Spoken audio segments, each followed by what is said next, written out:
राहुल गांधी का जो देहरादून में छात्रों की गूंज कार्यक्रम था उसकी मैं समरी आपको बता देता हूँ कि उस पूरे कार्यक्रम में क्या हुआ। सबसे पहले राहुल गांधी स्टेज में आए। उन्होंने अमर मेहता, जिनकी कल पंडाल बनाते हुए मृत्यु हो गई थी, कांग्रेस कार्यकर्ता जो है, उनको श्रद्धांजलि अर्पित करी। उसके बाद डायरेक्ट उन्होंने छात्रों से संवाद शुरू कर दिया। सबसे पहले उन्होंने छात्रों को संबोधित करते हुए कहा कि एक छात्र को कितनी स्ट्रगल करनी पड़ती है।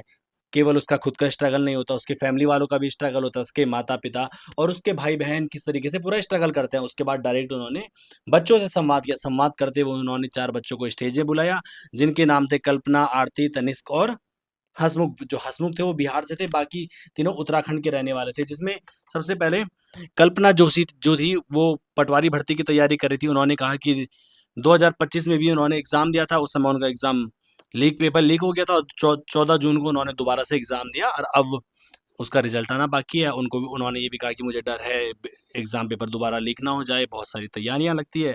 उसके बाद आरती ने बताया कि 2022 से 2023 के बीच 13 एग्ज़ाम पेपर लीक हो गए, कितना मेंटली प्रेशर बच्चों पे रहता है।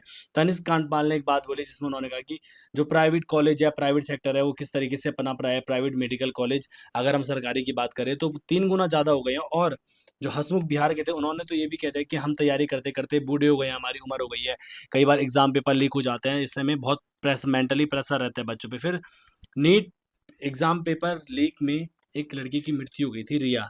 उन्होंने सुसाइड कर दिया था जब उनका एग्ज़ाम अच्छा गया था, लेकिन उन्हें पता चला कि पेपर लीक हो गया है, तो उन्होंने उसके बाद सुसाइड अटेम्प्ट कर दिया। उनके पिताजी वहाँ पर आए हुए थे, वो बहुत ही ज़्यादा हताश, निराश थे सिस्टम से भी।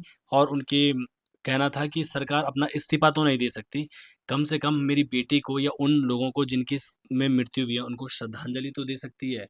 उसके बाद राहुल गांधी आते हैं, उनको गले मिलते हैं और कहते हैं कि हम आपकी बात ज़रूर सरकार तक पहुँचाएँगे, संसद में आपकी बात को उठाने का काम करेंगे।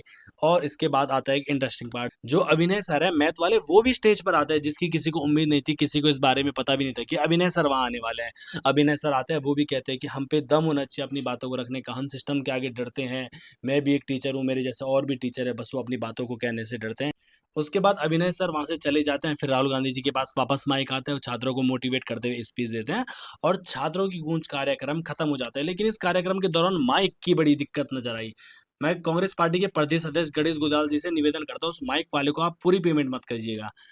कितनी बार कार्यक्रम के बीच में माइक रुका, कई बार चेंज हुई है और स्टार्टिंग में ही कार्यक्रम के पहले ही राहुल गांधी का माइक भी थोड़ी देर के लिए बंद हो गया था। तो गणेश गोदियाल जी तक ये वीडियो जरूर पहुंचाएं, उनको भी इस वीडियो में मेंशन करना, उनको बता देना माइक वाले को पूरा पेमेंट मत करना।